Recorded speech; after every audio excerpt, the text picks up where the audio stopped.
All right, thanks everybody for joining us today for this online optimization session. My name is Jeff Giddens. I'm Vice President here at Next After. I just want to touch on a few quick notes before we start the session.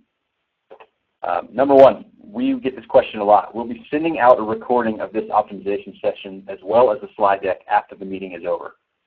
So if you have to jump off for any reason, or if you are joining us late, we will send out the entire recording, a video, and the slide deck afterwards. Number two, if you have questions, we'd love to answer them. Up in the top left corner of your screen, you see a little box that says Q&A. You can enter your questions there as you have them, and then at the very end of the session, we will answer all the questions that we've received so far as long as we have time. Finally, Tim will be referencing a free report at the end of the session that will measure your online fundraising results against national benchmarks. It'll show you areas for improvement and growth, so keep your eyes peeled for that. That is the FCORM offer that will be coming at the end of this session. So stay on for that if you can. Real quick, in case you aren't familiar, I want to give you about who we are at Next After and what we do. We have two main components to our business. First, we are a research lab. We help nonprofits set up and conduct meaningful tests to better understand what motivates their donors to give. We help nonprofits optimize their fundraising programs and pieces of their fundraising programs, everything from emails to landing pages through this. A lot of innovations have come out of this testing. The FCORM is just one of those that you'll see today. Second, we're a consultancy. We help nonprofit organizations take those findings from the research lab and put them into action to acquire more new names, dollars, and donors for their organizations. We do this through everything from email campaigns to landing page tests, optimizing value propositions, and ultimately through our core roadmap, which builds a 12 to 24-month plan to build and optimize a fundraising program. We've tested thousands of emails, landing pages, and value propositions over the last several years. We're always excited to share these findings through things like this session, as well as documents like our quarterly research papers and online fundraising scorecard.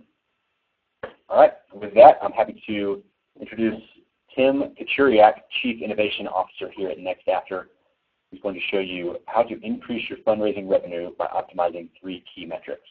Tim? Well, thank you, Jeff, and everybody, thank you for making time out of your busy day today. Today's kind of an interesting optimization summit because we actually have some guests here in the lab with us. So this is kind of interesting. We've got a live studio audience. We have you that are viewing virtually, but we're grateful that everybody could make time to be here. Before today's webinar, you should have received an email from me with a question, and we'd like to start by kind of the conversation off even before we start these broadcasts. And we asked a question. We said, let's pretend that you ran a very successful online campaign in the previous year, and now expectations are that you can repeat it again this year. But you're at the end of the first quarter, and you find that your revenue is down 19%. We asked you, what do you do? What's the first action you would take as the general of this particular exercise? A, send more fundraising emails to your list. B, launch a new campaign with new messaging. C, increase your media spend. Or D, examine all available data. And if you look at every different response on this list, all of these are probably good things, or all things that we probably all would do. But we're looking for what would be the first thing that you would recommend, and the majority of people responded with the answer D. Examine all available data. So if today's webinar hadn't tipped you off, we will be talking a lot about data, but data itself is not the answer, I think, to our challenge. Because data is just data, right? We need a perspective. We don't just need to see new things with our data. We need a new eyes with which to see, and we need to be able to understand what's important in our data and what we should focus on when it comes to making decisions, and that should be the key. Data should drive decision making. So by point of abstract example, let me show you some data. And if I were just to dump this data on your desk one day, and I ask you to pick out what's important, what would you do? I mean, how would you know what's important? I mean, if I did this to the data, would it make it a little bit easier to pick out what's important? Or if I did this, would it make it even more important? So we see that having the right perspective and knowing what to pick out is the key to making good decisions with data. So we'll move from this abstract example, and I want to kind of take a little bit of a rabbit trail, but it'll make sense. And I call this a journey through time. So many of you know this story. The year was 1955. It was November 5th. And Dr. Emmett Brown, a wily, eccentric, spiky-haired scientist, he was, as the story goes, hanging a clock in his bathroom. He slipped, he hit his head, and he had a vision. And his vision was, of course, the flux capacitor, the device that enables time travel, right? Now, come back to the future a little bit with me. It was March 19, 2010, approximately 3:45 a.m. A wily, eccentric, spiky-haired fundraising scientist by the name of me also had a vision. And this vision is what I call the flux capacitor of revenue maximization, the device that enables us to understand what is the most important drivers of our online revenue so that we can make proper decisions when we look at data and be able to create exponential revenue growth. And so let me just explain the impact of being able to look at your data and cross-section it into these three distinct buckets. Let's pretend we have a baseline of 100,000 visitors to our website. And let's say, by point of example, we have a 2% donation conversion rate and a $70 average gift. Well, that would produce $140,000 in revenue. Now let's say that we focus on one key aspect of the flux capacitor, conversion rate. So say we look at our conversion rates, we say it's 2%, let's do some optimization work to our website, let's improve the clarity of our value proposition, let's remove some of the friction involved in the giving process, and let's say by doing those things, we can increase our donation conversion rate by 26%. Traffic, average gift remain the same. That's a direct 26% impact to the bottom line and revenue. Now, let's say we say, well, let's not just get 26% more people to say yes, but let's get 26% more of the right people to show up. Let's optimize some of our upstream sources of traffic and get more people to show up, inspire more of them to say yes. And if we affect just two aspects of the flux capacitor, it's a 59% increase in revenue.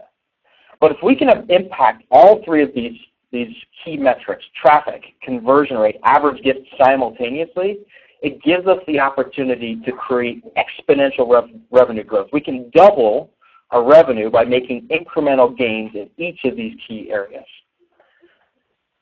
So let's take this flux capacitor, and for the next 40 minutes or so, let's begin to apply this through a series of different real-life challenges. And the first challenge is the same one that I sent out to you before the start of today's webinar. And this is this challenge. About 3 or 4 years ago, I was working with a group, and we had a really successful campaign the previous year. We were at our quarterly meeting, and the revenue was down about 16% year over year, and of course, everybody was a bit concerned by that because we had plans to actually grow revenue, not to reduce it or shrink it. And so everybody's kind of looking down at me at the end of this long table, and they said, well, what do we need to do? And I said that I gave them the response that probably no consultant should ever give. I said, I don't know. I said we need to look at the data and see what that tells us. And what we found when we put the data through the flux capacitor is that our revenue was down 16%, but when we looked at each of the key metrics, we found out that average gift was down 14% year over year. The total visitors to this campaign was down significantly, 58%, and that was significant because this was a very high volume traffic campaign. The campaign relied on having very strong levels of traffic. Well, we had done some optimization work and were able to increase the conversion rate, so the conversion rate was actually up 121% year over year. And so we had a couple of different competing factors that were taking place. We found that on the positive side, we're getting more people to say yes, which is always a good thing. but we were having less people show up, and when they did in fact make a gift, they were giving at a much lower level. And so we said, well, what do we need? We need, of course, more gigawatts. We needed to find a way to infuse more fuel into our flux capacitor. And so we developed a 3-point strategy. We wanted to do a series of experiments to increase the average gift. We also wanted to look at ways of really making up that difference in traffic and developing new sources of online traffic. And finally, we wanted to do some things to increase the value proposition with which we communicated our message offline. And so another quarter went by, and now it's the end of Q3. Our strategy had been in place for 2 quarters, and now instead of being down 16% year over year, revenue was up 21%. Our average gifts went from being down to up. And we closed the gap from being down 58% in traffic to being down only 32%, and our conversion rate remained up. By the end of the year, we were able to close that traffic gap from being down 58% to being down only 4%, and we're able to produce a year-over-year increase. So this is a classic example of looking at the data and peering, into this maze of data we get. And, this is an example of a report, a web analytics report. What we were able to discover is that there were these areas where we were significantly down in traffic year over year, and we found ways to supplement that with new traffic sources. And that was able to close the gap and produce that increase year over year. So the question I want to pose to you is, where may you be leaking revenue? Is it in traffic? Is it conversion rate? Is it average gift? So I have 3 simple questions that I'd like you to think about, and you may know the answers to these, and if you do, just jot them down. But 3 simple questions. In a typical month, how many visitors do you get to your website? That's traffic. In a typical month, what is your online average gift? That's average gift. And in a typical month, how many online donations do you receive? And there's a simple calculation you can do. Revenue is the average gift times the total number of donations received. Conversion rate is the total number of donations divided by traffic.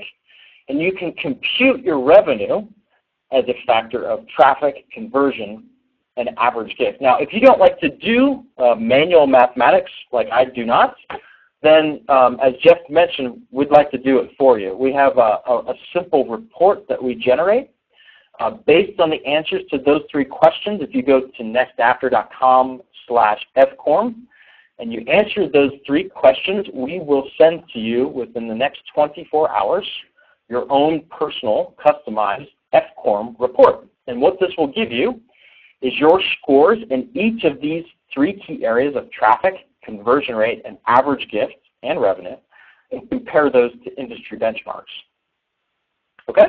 So now let's spend the rest of our time talking about strategies to improve in each of these key areas. Let's start with conversion rate. So for example, if you compute your FCORM scores and you find that your FCORM report looks like this, big green arrow up at the top, so you've got more traffic than the average nonprofit gets in a lifetime, you get in a month.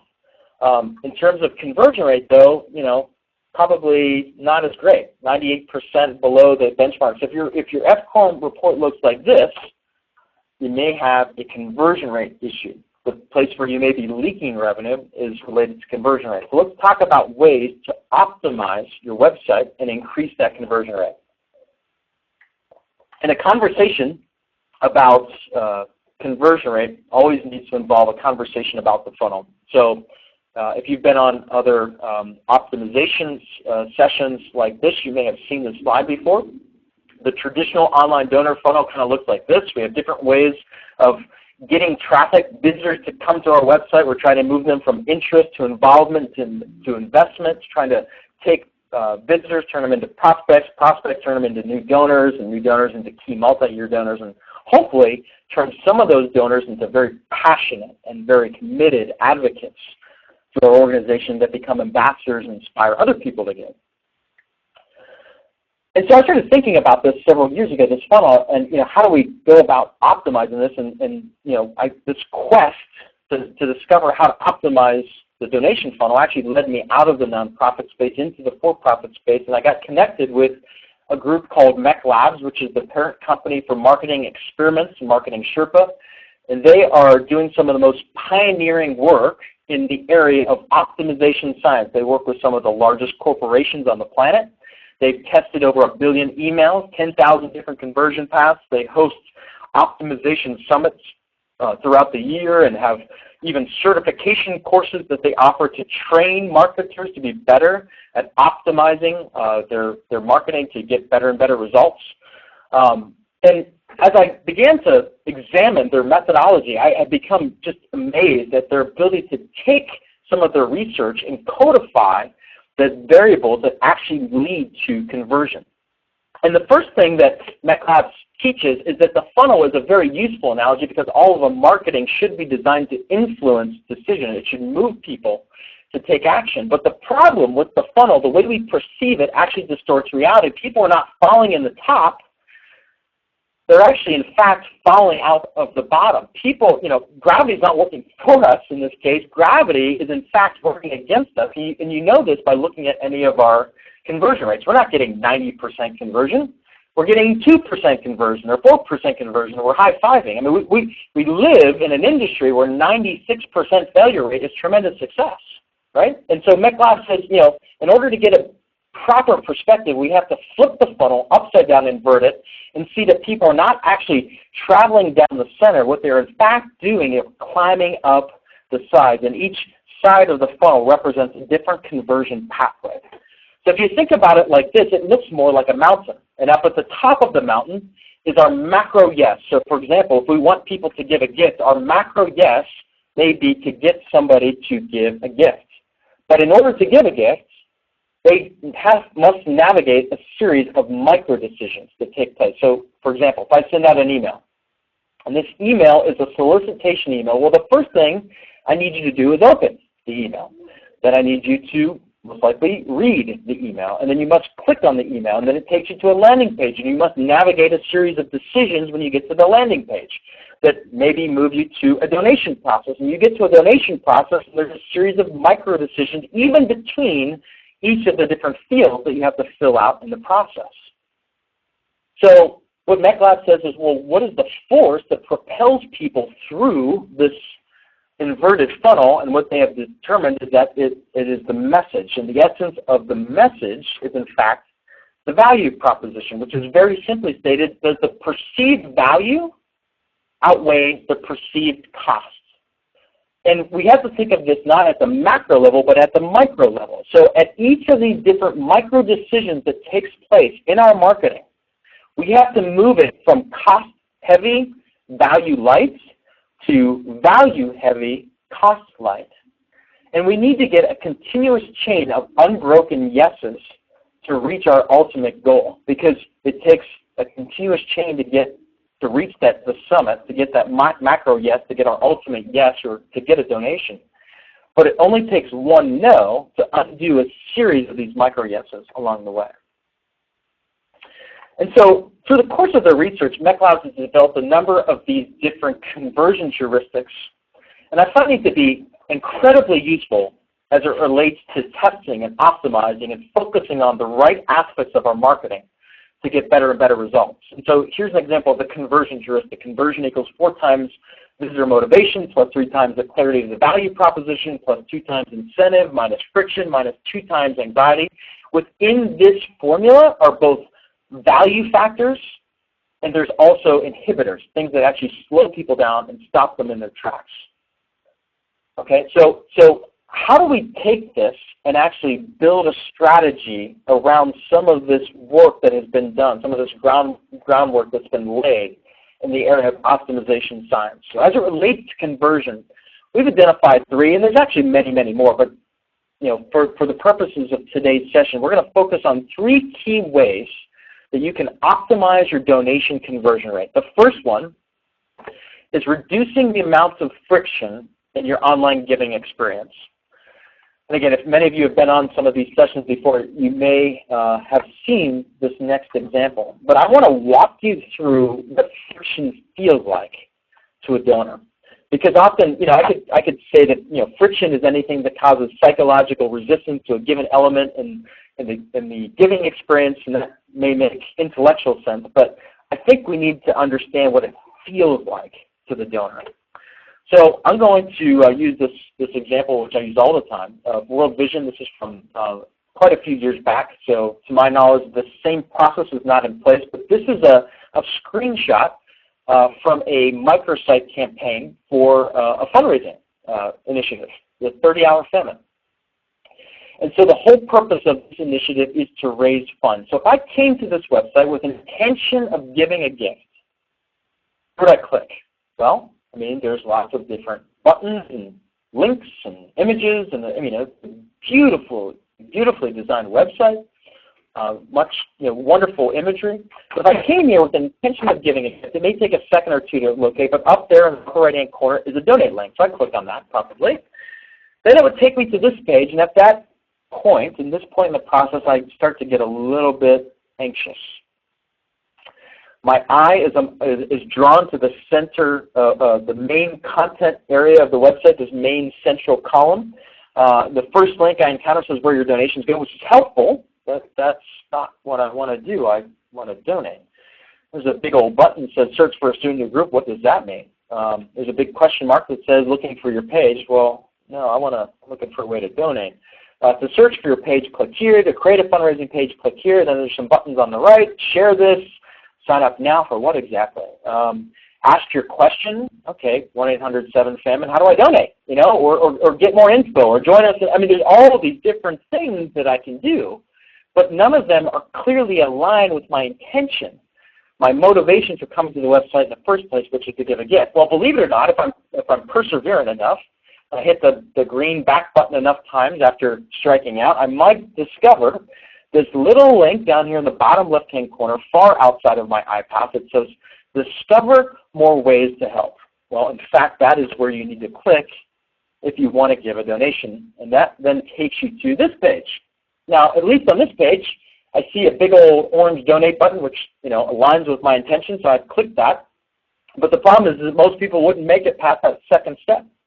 And when you do click on that donate button, now it takes me to a completely different website, different look and feel. I have this moment of reorientation. Where am I at? What am I trying to do? How do I do it? And I'm like, okay, yeah, $30 and donate now. And then it does something rather odd. It puts it in the shopping cart, which I think is strange because I don't want to purchase a child. I just want to sponsor one. So I'm like, okay, I guess I need to check out. And then it starts to beat me into a pulp.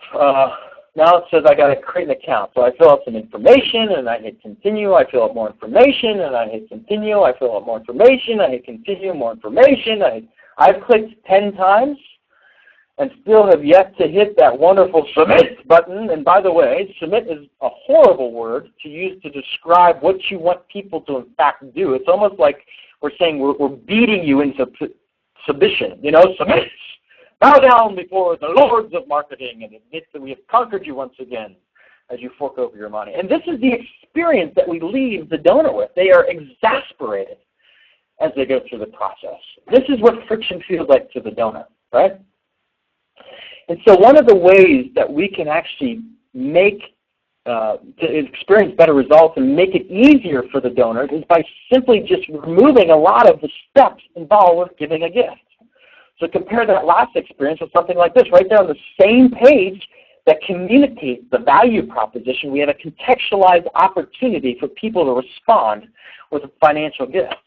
Or a page like this, right there from the home page, there's an opportunity when somebody hits the donate button, it just slides down and gives them a simple opportunity to respond with a financial contribution. Or this in the context of an advocacy campaign. Right after I have signed the petition, I can respond with a financial gift. I can put my money where my mouth is, so to speak, and respond in the same instance of actually taking that advocacy action. Or this, in the case of a timely, goal-specific year-end campaign, I can respond right there on the same page that inspired my donation with a financial contribution.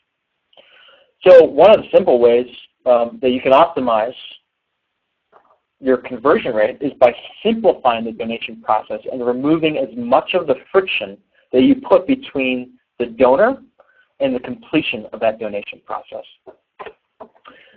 Strategy number 2, diversifying your funnel by creating multiple different conversion pathways. So I have an experiment that I'd like to share with you that illustrates this point. Now, let me set this up before I go into it, because my entire direct response career, and many of you who have worked in direct response know that when you give people a call to action, or you have a landing page or an email, when you give them multiple conflicting calls to action, what we've been taught is that actually suppresses response. When you make people have to choose, they choose neither because they don't know how to choose. So we say, well, that makes intuitive sense. Is there ever an instance where that is in fact not true? Is there a way to create multiple different conversion pathways on the same landing page? So let me show you this experiment. This was done with a research partner of ours, the Heritage Foundation. Version A was the control landing page. And you can see it's a 2-column layout. There's a donation form on one side. There's content on the right-hand column side. Version B is exactly the same. The only difference is we added down there below the copy in the bottom right of the right-hand column, we added a secondary call to action, which was a name capture opportunity. So it was a free PDF offer. We said, give us your name and email address. We'll send you this free PDF. We said, well, if people accept that offer, we need to take them through a confirmation page. We'll let them know that we're emailing them this document. So let's give them another opportunity to give, a contextualized opportunity to give after they've signed up for that email offer. So version A, 1 call to action, 1 step. Version B, multiple 2 calls to action, and there's 2 steps. So we set up a simple A-B split test. 50% of the traffic to the website got version A, and the people that got version A had a 2.52% donation conversion rate. The people that got version B, 2.51% donation conversion rate. So the conversion rate was statistically exactly the same. I mean, it was just 1/100th of a percentage point off. So statistically, it was exactly the same. However, we also had almost nearly 5% of the people that came to that landing page accepted that name acquisition offer, and when we passed them through the conversion, the confirmation page that had a secondary opportunity to give, that page had a 14.16% donation conversion rate. So version B, the 2-step, had a relative 25% increase, a 3.16% donation conversion rate versus version A. So you can see one of the ways that we can increase conversion is by creating multiple different conversion pathways when appropriate. And I would caution you that you need to be careful and you need to test these things.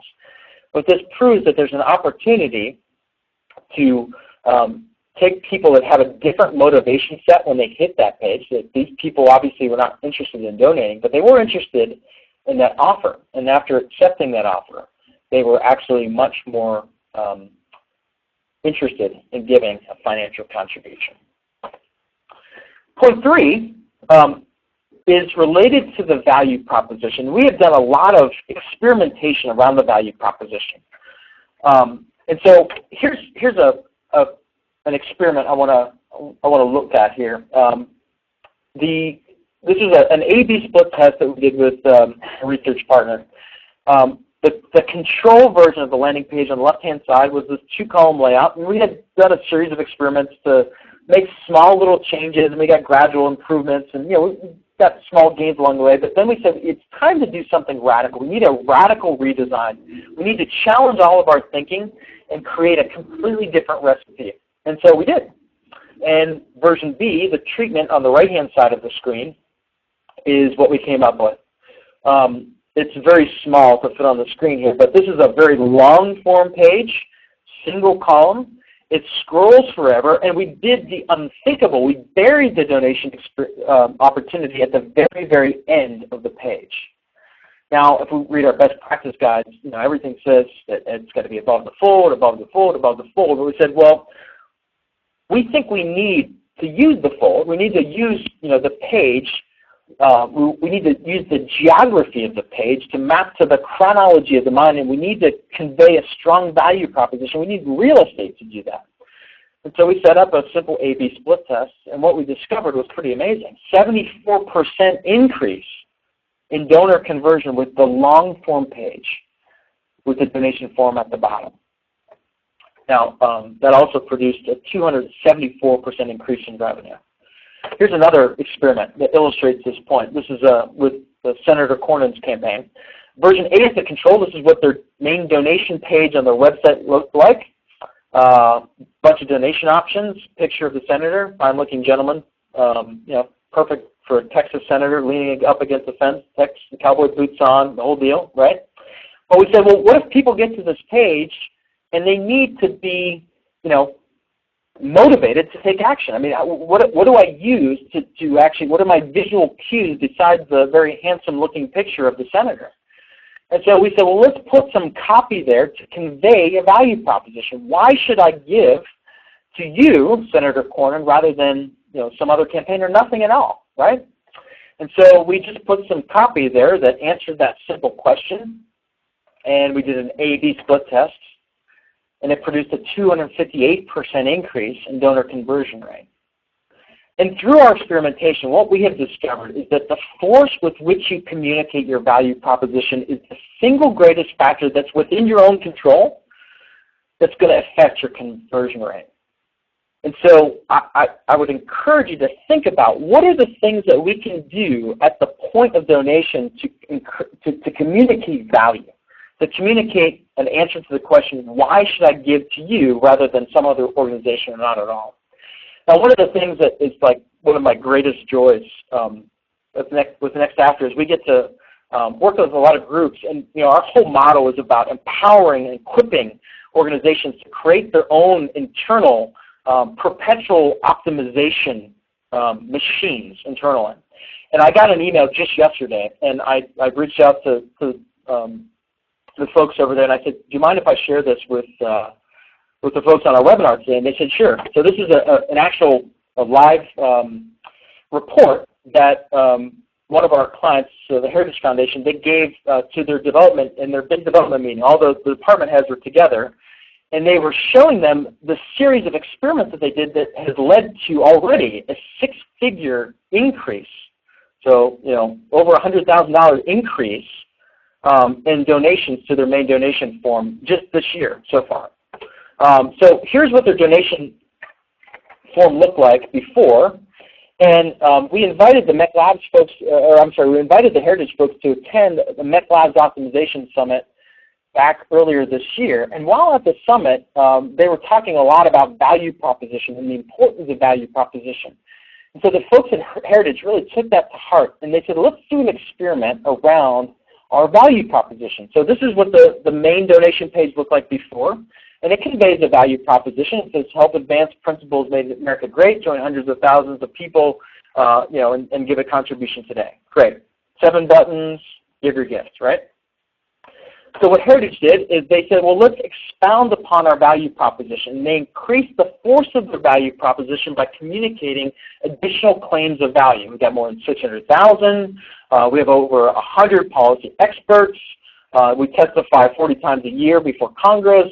We're in the news all the time, including Fox and CNN. We're located steps from the Capitol. We've got proximity working in our favor. So they're conveying a value proposition as to why you should give your gift to the Heritage Foundation.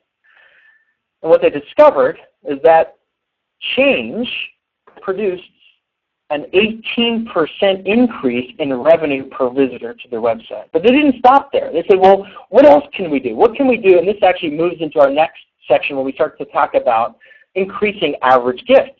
And they started playing with their gift array. So you can see that the current gift array, there's 7 different options. They start at $5 and they go up to, looks like it's cut off, but I think it goes up to $250. And they reduced that to just 3 options. So 50, 100, 250. And when they did their A/B split test, they discovered that making that one change produced an additional 10% increase in revenue per visitor. So this is kind of like the money slide here, right? So 18% more plus 10% more equals 31% more revenue.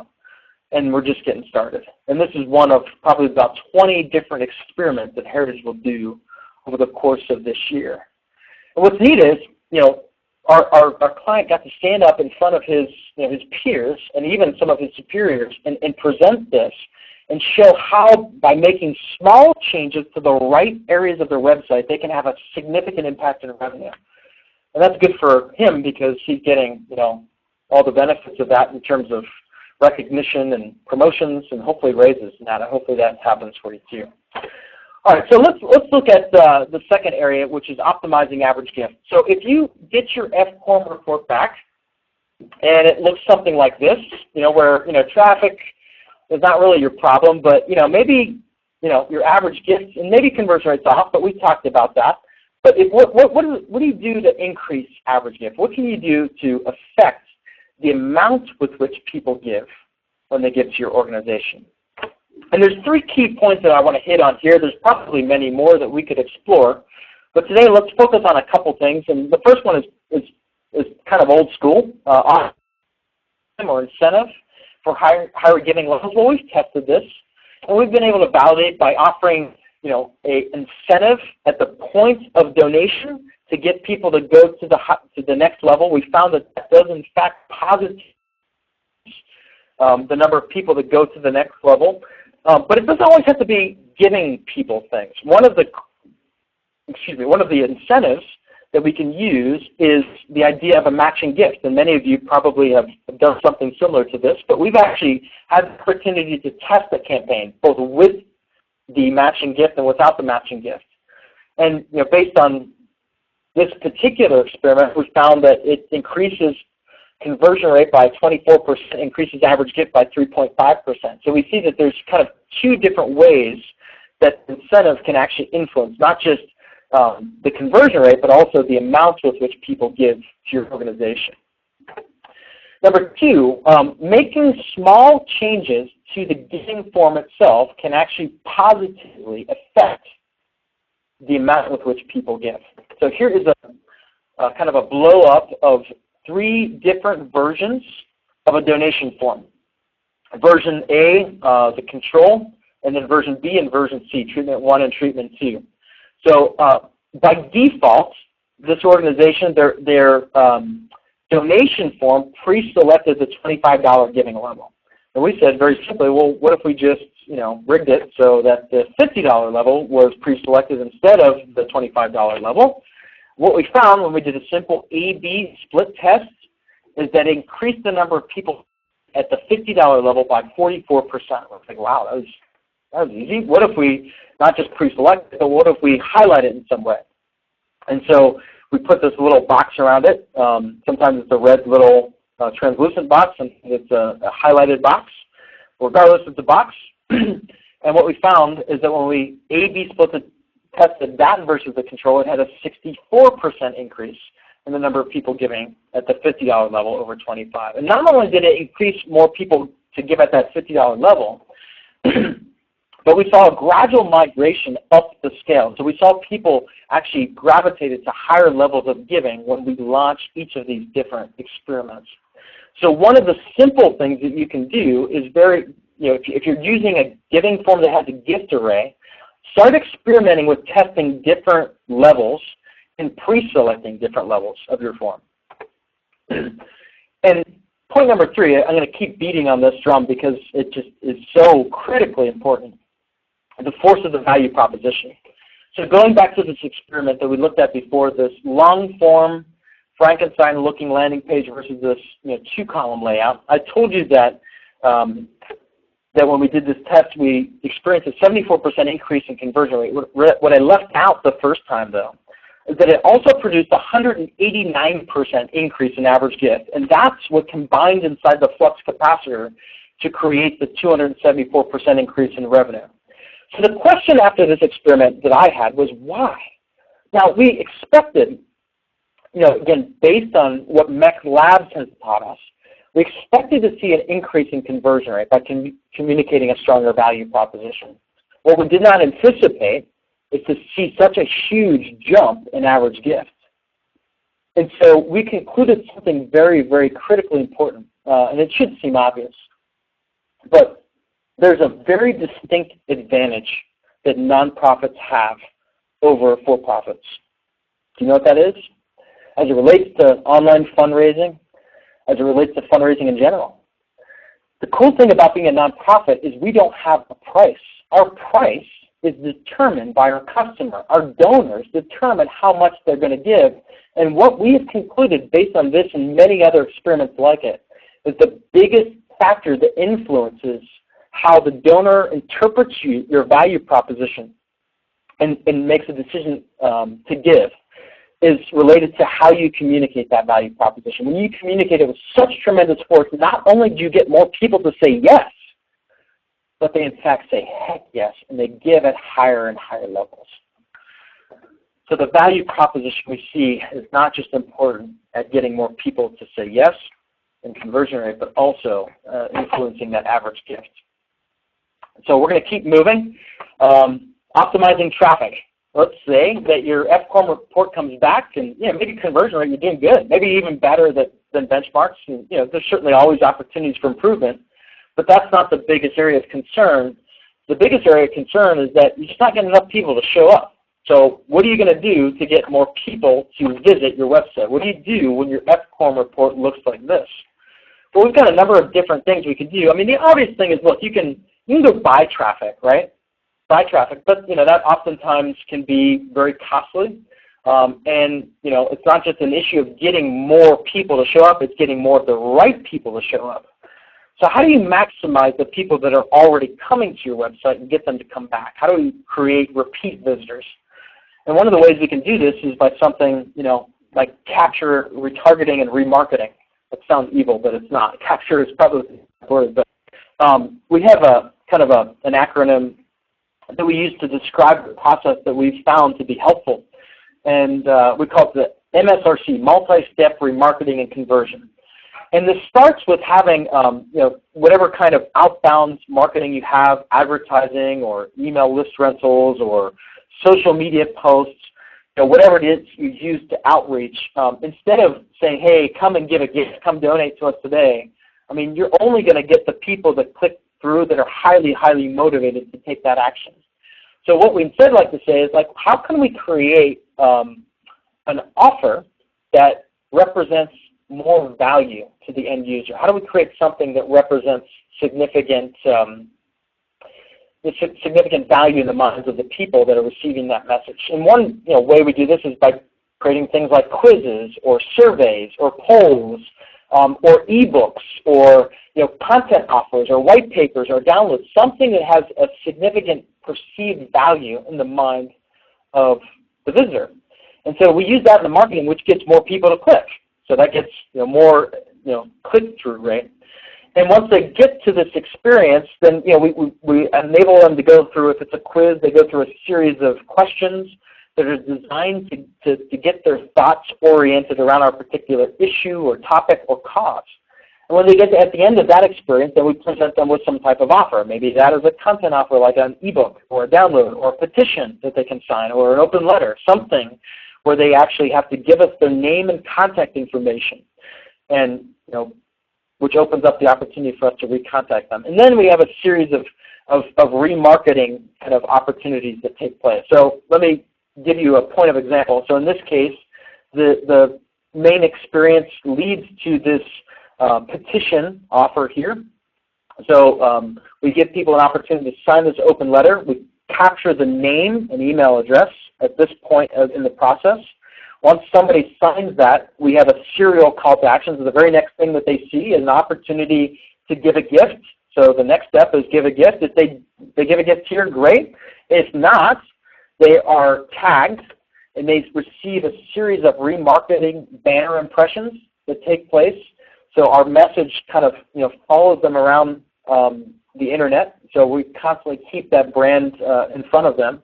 And then we send them a follow-up email request to respond a second time with a gift. And what we found is something pretty interesting, that people that participate in this type of program, so this chart here illustrates the downstream value, the downstream effect of this type of approach. So this blue bar, the big blue bar you see across the bottom, represents the amount of revenue that was attributed to that initial call to action.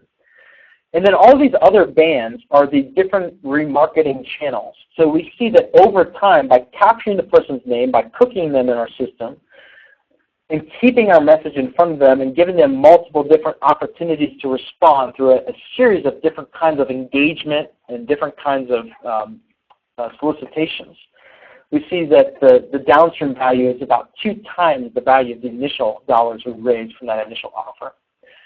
So keeping that message in front of people and retargeting them and remarketing them is one of the ways that you can increase traffic back to the website, but not just any traffic, but highly motivated traffic that is familiar with your brand and ready to respond.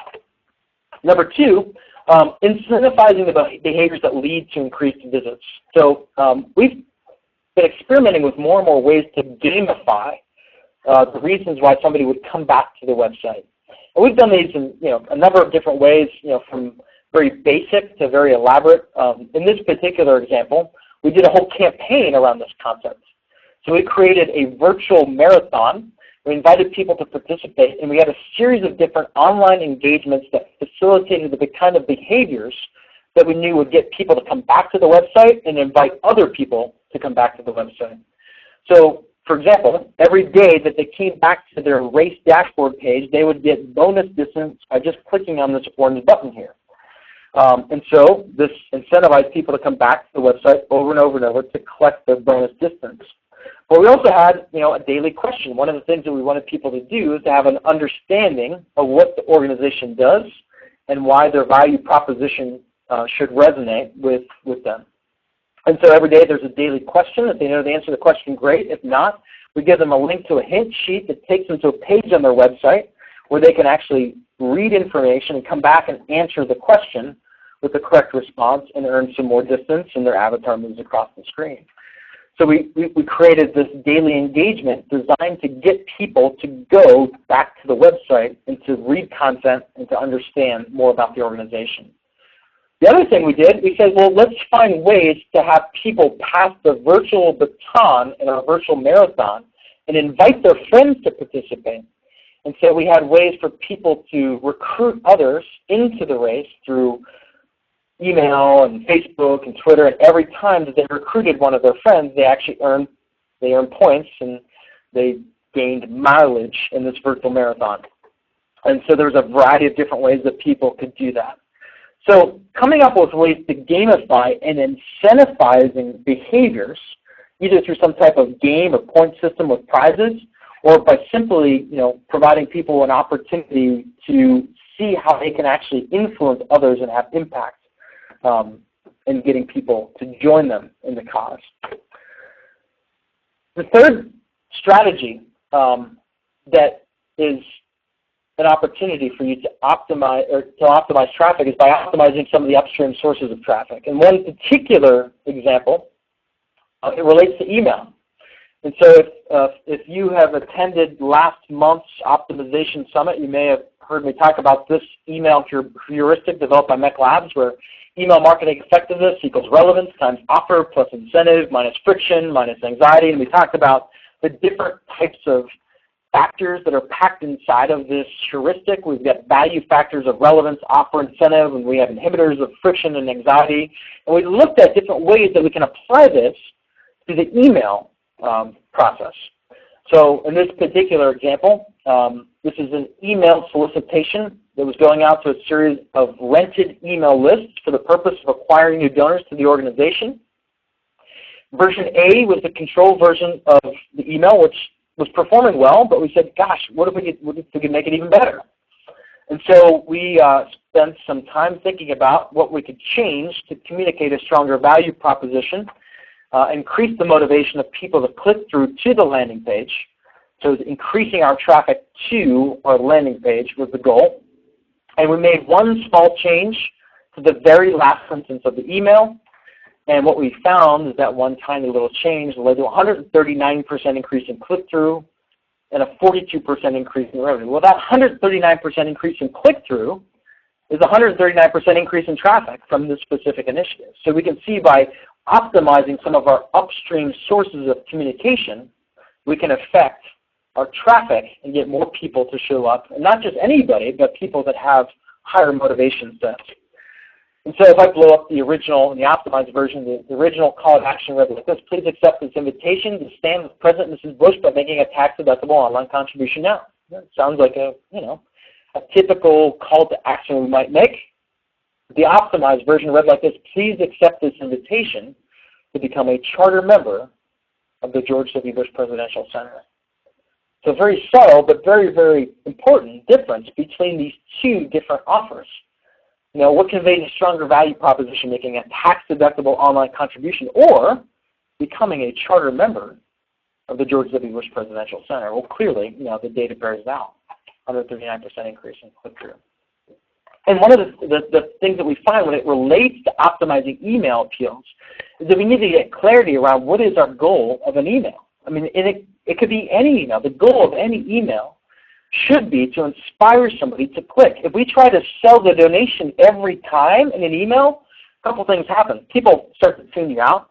They begin to wear out and begin to say, gosh, every time you send me an email, all you want to do is ask me for money.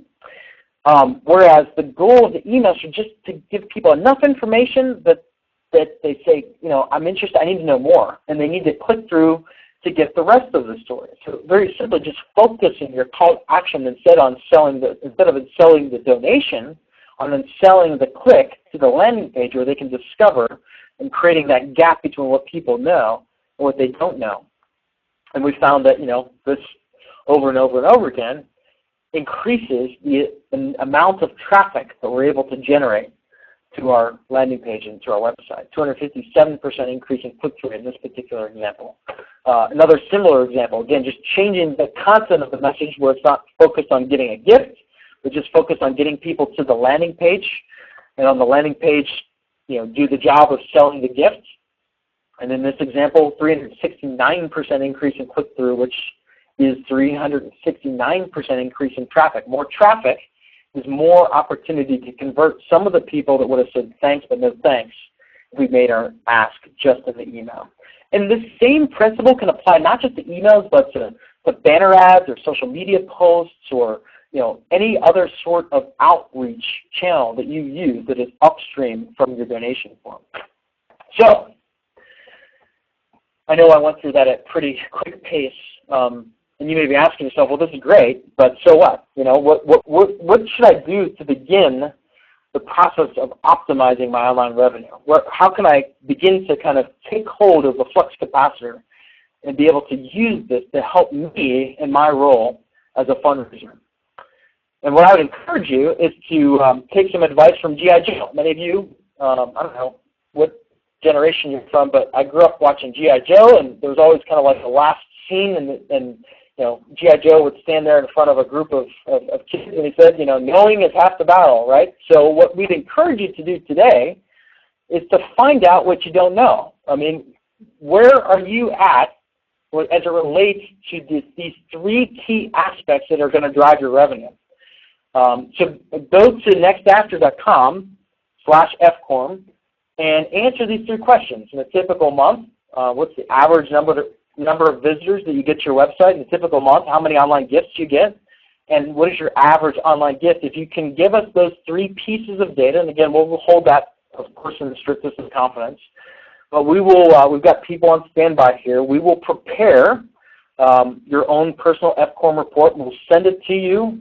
It'll include some analysis. We'll do a quick SWOT analysis to identify some strengths and weaknesses, again, based on our interpretation of the data. But now you can at least have a prism through which you view your data, begin to think about what you need to do to optimize your given experience. So at this point, I'm going to go ahead and pause. I'm going to turn it back over to Jeff, and we will, I think we've got a few minutes, just a few probably, to answer any questions you might have. And again, thank you for being with us today. Cool. Tim, first question. My data guy helps me, this isn't a question, this is actually a statement. My data guy helps me find my three key metrics. So someone's got three key metrics: traffic, conversion rate, and average gift. What do I do now? Where do I start?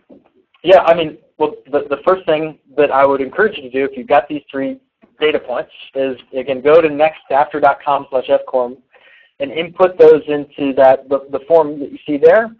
And we will actually prepare this FCORM report and show you how you stack up against industry benchmarks. Now, industry benchmarks is not the be-all, end-all, but it is a great way to kind of see how am I doing compared to my nonprofit peers? How am I doing compared to the rest of the industry? And it will illuminate for you what is your potential strengths. Is it traffic? Is it conversion rate? Is it average gift? And it may highlight a couple of different opportunities for optimization for your organization. So great point, great question, and I think that's a good starting point. Question 2, are you saying that metrics like bounce rate and time on page don't matter? No. So time on page and bounce rate are very critical factors, but if we look at it from a 30,000-foot view, there's 3 ultimate key metrics that are going to influence revenue. It is traffic, it is conversion rate, and it's average gift. Now, getting people to the website and keeping them there may be an objective, but there's 2 ways that you can interpret time on site. I can interpret that as saying, maybe somebody's really engaging, they're reading lots of the content, or that could point out a usability flaw in your website. That could point out the fact that people are coming to the website with a motivation to give. They can't figure out how to do it, so they're spending a lot of time clicking around trying to figure out how to respond to your offer. So, those other engagement metrics, time on site, the page views and bounce rate are important, but of utmost importance is traffic, conversion rate, and average gift ultimately. Good. One other question, a couple other questions actually. On the Heritage long-form donation page, how did that format, the long-form format, concentrate the value proposition? Yeah. So one of the things that MEC Labs has taught us is that we have to think about how we can alter the force with which we communicate the value proposition. So what does that mean? Well, what we've discovered is that in many instances, we simply just say, donate to our organization, and we give them a donation form, and that's pretty much it. But what we have to understand is that every single donor asks themselves this one question. They may not verbalize it, but it's something that's taking place subconsciously in their mind. And that question is simply this: why should I give to you rather than some other organization or not at all? The essence of that answer lies the value proposition. So what we need to do is we have to anticipate that question, and we have to overcompensate for it in our marketing. We have to actually, for example, okay, if you go fishing, Jeff, right? And if I'm standing there, if I go fishing and I'm standing on the beach and I hooked into a big marlin, right? I don't then set the pole on the ground and expect the fish to swim in of its own accord. I need to continue to keep my tip up, and I have to keep cranking, right? And that's the thing we have to think about. The value proposition is like a fishing rod, right, in the hands of a marketer, a trained marketer, and you're constantly trying to crank and keep the pressure on, all the way through that process, because people, are fickle, right? I mean, the phone rings, something else is going on. I get distracted so easily, especially when I have to go try and reclaim my password out of my inbox because you've made me set up an account. And by that time, I've already seen 5 other emails that require my attention, and I'm out of the process, and I'm never coming back. So the value proposition is critically important. We can use the geography of the page to map to the chronology of the mind and move them through this series of micro-decisions. Cool. Last question here. This says, it's actually from a Canadian friend. It says, in Canada, 67% of all nonprofit organizations have budgets under $100,000 and less than 2 full-time staff. Given that most of our time is spent meeting the needs of the constituents for which we exist, what would you suggest are the most important 2 or 3 things to start with an online fundraising program? Wow, that's an excellent question. So in this case, and this is why I think optimization is literally like a godsend to the nonprofit community, because we're constantly strapped for resources. We're constantly struggling, to make as much as we possibly can with as little as we possibly have. And so, I would encourage you to start by learning from what others have done. And, we have a series of experiments that we've done. I'm happy to open up our entire library of these experiments. I'd also encourage you to sign up for some of the MEC Labs optimization training that they offer. And I would spend as much time, trying to implement experiments in your own marketing. And then I would encourage you to form a group of other peer or like-minded organizations where you can share learnings across organizations. Now this can be, an interesting conversation. Some folks may interpret that as, well, I'm not going to share this with you, but I'm your competition. But what I would propose is that there's no competition among lighthouses. All of us are in the same game. What we're all trying to achieve is to create a better world, right? We're trying to match people, that can give financial resources to our organization, to passions, causes that relate to things that they care deeply about. So I would encourage you to kind of band together, and let's open up the opportunity for us to share learnings across organizations. So that's kind of like at a high level. Let me answer your question very specific. Start on your donation page. I'd look at that and say, what are the things that I can do to increase my value proposition? What are the things I can do to remove the friction associated with my giving process? So I have multiple different steps. Then, if I'm limited by my technology, find a different technology. Am I not able to update the content of my page? Find a different software provider that gives you the flexibility to be able to influence that, because that's the biggest area you'll see of growth. Number two, I would focus on your email program. Email is probably one of the greatest assets of a fundraiser, being able to solicit people through the email very cost effectively. I would focus on optimizing your email campaigns as much as possible. So landing pages and email campaigns would be the two key areas I would focus on. Great. Well, again, thank you all for joining us. We had a couple folks who asked, again, through the Q&A panel, if we'll be sending this recording out. We will. We'll send it out with a slide deck within the next 24 hours. I hope you've taken a few facts, a few learnings away that you can plug into your fundraising program today and start optimizing. Thanks for joining us, and I hope you have a great afternoon.